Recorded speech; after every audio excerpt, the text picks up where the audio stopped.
자, 여러분 다음 문제 보겠습니다. 자, 가의 갑을병 사상가들의 입장. 올바른 걸 골라라. 이렇게 되어 있는데요.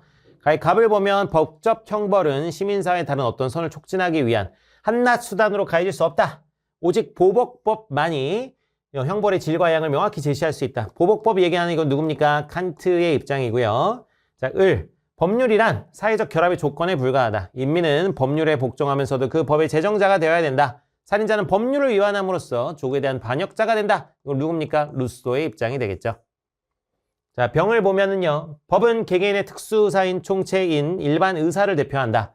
여러분 요거 좀 헷갈리는데 자, 루소에서의 표현은 뭐라고 하냐면 일반 의지라고 표현하고요. 이렇게 일반 의사라고 표현하는 건 베카리아의 표현입니다. 근데 뭐 꼭 그거를 몰라도 밑에다 힌트가 있죠. 인간이 자신을 죽일 권리가 없는 이상 그 권리를 타인이나 일반 사회에 양도하는 건 불가능하다. 그러니까 사회는 우리를 죽일 권한이 없다. 이건 누굽니까? 베카리아의 입장이죠.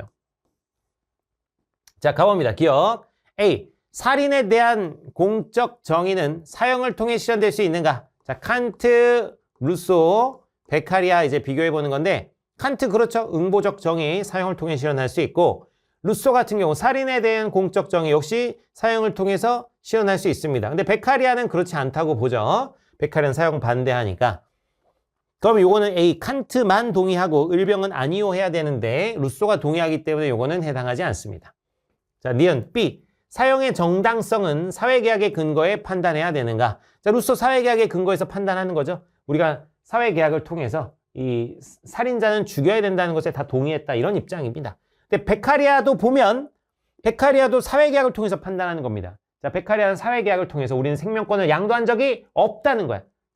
생명권이라는 건 사회계약으로 양도될 수 있는 성질이 아니다. 어쨌든 그래서 베카리아도 사회계약에 근거해서 판단하고 있는 것입니다. 그래서 둘 다 동의하기 때문에 B는 베카리오 아니오 가야 되니까 요건 틀렸다라고 볼 수 있겠죠. 자, C, 루소만 확인하면 됩니다. 사형은 살인자가 국가 구성원이 아니라는 증명이자 선언이다. 그렇습니다. 살인자는 다른 시민을 죽임으로써 자기가 이제 국가 구성원이 아니고 공공의 적이 된 것이고 그래서 사형을 통해서 그것을 증명하고 선언하는 것이다. 루소의 입장이고요.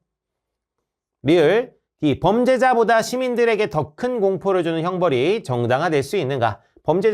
범죄자보다 시민들에게 더 큰 공포를 주는 형벌. 그게 바로 뭐예요? 종신노역형이에요. 종신노역형. 범죄자는 사형을 더 무서워할 수도 있어. 근데 이 종신노역형은 시민들에게 이제 보여주는 게 큰 겁니다. 계속 지속적으로 뭐 예를 들면 광장에서 평생 동안 가혹한 노동을 하게 하는 거야. 그래서 그 종신노역형을 보면서 시민들은 사형보다 더 큰 공포를 느낄 수 있다는 것이죠. 그래서 대표적인 게 종신노역형이고 그게 당연히 정당화될 수 있습니다. 그래서 리을이 맞다. 그래서 정답은 5번 되겠네요.